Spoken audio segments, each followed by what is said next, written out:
नमस्कार, आप देख रहे हैं ताजा 24 न्यूज और मैं हूं आपके साथ राजेश कुमार। अभी हमारी मौजूदगी बेगूसराय जिला के खोदावंतपुर प्रखंड अंतर्गत दौलतपुर मुकर्री चौक के समीप है और यहां आज जन स्वराज पार्टी की एक बैठक की गई थी और बैठक में हमारे युवा नेता पिंटू कुमार शर्मा जी हैं और हम आपको बताते हैं कि पिंटू कुमार शर्मा जी क्यों इस दल में आए और किस उद्देश्य को लेकर आए, हम आपको बताते हैं। यहाँ मौजूद हैं पिंटू जी। सबसे पहले पिंटू जी, हमारे चैनल में आपको बहुत बहुत स्वागत है। बहुत बहुत धन्यवाद राजेश जी। पिंटू जी, आप किस उद्देश्य को लेकर इस जन स्वराज में आए हैं? देखिए, अभी वर्तमान में हमारे बिहार में दो गठबंधन है, एक इंडी अलायंस और एक एनडी अलायंस। दोनों गठबंधन का कार्यकाल हम देख रहे हैं और बिहार की परिस्थिति से हम रूबरू हैं। हम सभी जनता जानते हैं कि बिहार किस परिस्थिति से अभी गुजर रही है। ऐसा नहीं है कि हम राजद का सरकार नहीं देखे या फिर भाजपा या जदयू का सरकार नहीं देखे, और इन दोनों का सरकार का जो शासन चला उसको देखते हुए आज बिहार की जो परिस्थिति है, इससे बचाव के लिए जन सुराज कर जिनके सूत्रधार प्रशांत किशोर जी हैं, उन्होंने एक त्रिकोणीय व्यू बना दिया है जो कि बिहार के राजनीति को एक नई ऊर्जा के साथ वो शुरुआत की है। और ये जन सुराज का जो विजन है, जन सुराज जनता का सुंदर राज, तो इनका जो प्रशांत किशोर का जो विजन है बिहार से पलायन को लेकर के, चाहे बिहार में अच्छी और गुणवत्ता शिक्षा को लेकर के, तो उनका जो विजन है मुझे बहुत दिल को छू गया, जिस वजह से मैं जन सुराज से जुड़ा। तो आप क्या चाहना चाह चुके हैं? आगे विधानसभा चुनाव 2025 में विधानसभा चुनाव होना है। अभी उपचुनाव जो हुए हैं उसके नतीजे से आपको पता चल ही जाएगा, क्योंकि ये पार्टी सिर्फ और सिर्फ 1.5 महीने की पार्टी थी। बस 45 दिनों की पार्टी बिहार में उपचुनाव लड़ती है और 10% वोट अपने कब्जे कर लेती है। तो आप उससे सोचिए, ये सिर्फ 45 दिन में जब ये कर दिए तो आगे आने वाला समय क्या होने वाला है। और वहां जहां ऐसे ऐसे जगहों पे चुनाव अभी हुआ, उपचुनाव 4 जगहों में, जहां पे अभी तक प्रशांत किशोर का पदयात्रा हुआ भी नहीं था, तब ये परिणाम है। अगर प्रशांत किशोर जी का पदयात्रा होता वहां, तो संगठन कितनी मजबूत होती, फिर परिणाम ही बिल्कुल विपरीत होता। और बेहतर परफॉर्म करने की रही बात, बेहतर परफॉर्म करने की, तो वो आगामी चुनाव 2025 में पता चल ही जाएगा कि क्या इनका परफॉर्मेंस रहेगा। और हम लोगों को जो उम्मीद है, परफॉर्मेंस तो सुपर्ब रहने वाला है।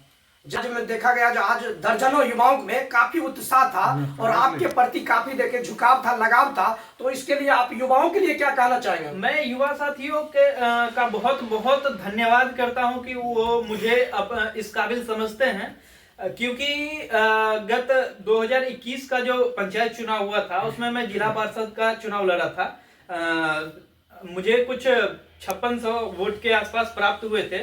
तो उसमें इन्हीं युवा साथियों का बहुत बड़ा योगदान रहा जो मैं उस मुकाम पर पहुंच पाया। और ये युवा साथी से मैं लगातार संपर्क में रहता हूं, किन्हीं से मेरा संपर्क टूटा नहीं है।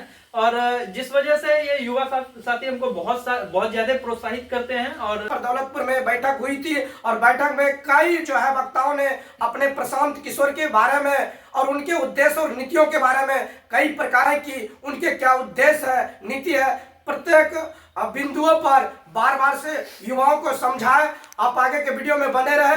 काम जो इन्होंने किया मतलब बहुत अच्छा किया है कि युवाओं को लेकर के एक धारा बना रहे हैं। ये बहुत अच्छी बात है कि बिना वो भी किसी कहे हुए अपने मन, अगर एक जन चेतना अपने लेवल पे लोगों को जग जाए तो ये संगठन बनने में कोई बहुत टाइम नहीं लगेगा, क्योंकि अगर स्वतः स्फूर्त जो काम होता है बहुत प्रभावी होता है और लंबे वक्त तक वो चलता है। हाँ, अब यही चीजें हैं। तो हम चाहते हैं कि जो संगठन हमारा जो बन रहा है, जो उसमें युवा साथी हैं, हम चाहते हैं कि कम से कम हमारा हर एक पंचायत से जो भी महत्वाकांक्षी या फिर जो भी पॉलिटिकल अपना व्यक्ति भविष्य देख रहे हैं, जो भी युवा साथी, वो हमारा हर एक पंचायत में हमारा एक साथी कम से कम जीते, समिति जीते, सरपंच जीते, चाहे वो मुखिया जीते, चाहे वो जिला पार्षद का चुनाव, जो भी मतलब कि पंचायती राज की इलेक्शन, उसमें हमारा एक साथी जरूर।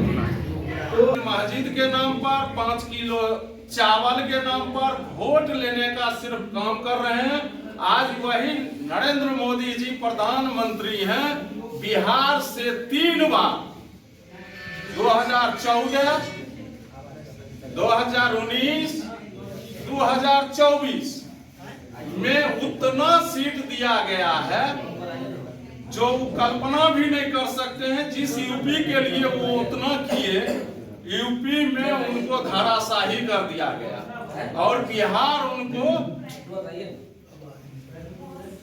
30-32 सीट दे करके सम्मानित करने का काम किया। लेकिन आज तक बिहार के बारे में, बिहार के रोजी रोजगार के बारे में तो छोड़ दीजिए, बिहार के मुद्दा पर बैठ करके मोदी जी आज तक बात तक नहीं की है।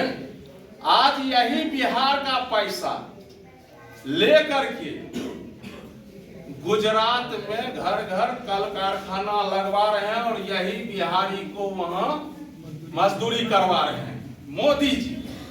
और उनका सहयोग हमारे भाई नीतीश जी कर रहे हैं। उनको तो सिर्फ सत्ता वास्ता उनको है नहीं। 15 साल तक लालू जी ने शासन चलाए, उनका आव भाव सब आदमी समझ रहे हैं। तो यही करके इन लोग ने वोट लेने का काम किया। शांत जी आज जनसुराज यानी जनता का राज का अभियान लेकर के पद यात्रा शुरू किए और 2 अक्टूबर का पार्टी का गठन किए हैं। 2 अक्टूबर पार्टी गठन के उपरांत अभी पार्टी व्यवस्थित नहीं हुआ है। आप लोग जैसे जैसे युवा अगर इसको बीड़ा उठा लीजिएगा, हमको बिहार को बदलना है, व्यवस्था को बदलना है, जनता का राज होना चाहिए, अफसरशाही नहीं होना चाहिए। तो निश्चित तौर पर हम 5-6 फायदा फिलहाल अगर हम यहाँ जनस्वराज की सरकार यानी जनता का सरकार बन जाती है तो निश्चित तौर पर 5 फायदा हम लोग ले सकते हैं। 10 साल में तीसरे अग्रणी राज्य में लाएंगे बिहार को।